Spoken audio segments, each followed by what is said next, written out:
Okay, today we're going to talk about the first timers cruise, like a good idea for them.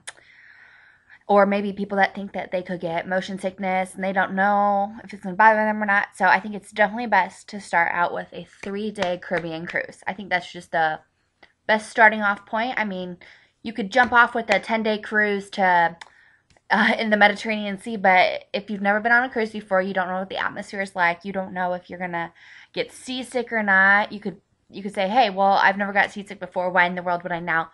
Well, you do not want to take that risk and be on a 3 week Alaskan cruise, you know? So I definitely suggest. I think Carnival's great. Norwegian's great for this. Usually out of Miami, Fort Lauderdale, over here on the West Coast, you can get them like out of San Diego.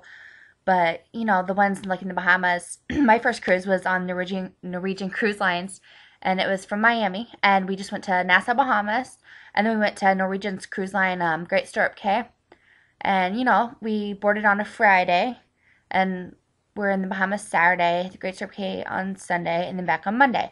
And I, of course, love cruises, so it was way too short for me. But I think for the just to test it out, I think it's so fantastic. And you get a feel for the people on the ship, which are amazing, for the just atmosphere of a cruise life, for the food options, what it's like to be able to visit in multiple locations. But every time you get off the ship, everything's in your room. You don't have to pack up your suitcase and move on to the next one. You can get a bag, what you need for the day, and move on. And it's just so fantastic. And I think it's a great idea for a first time cruiser.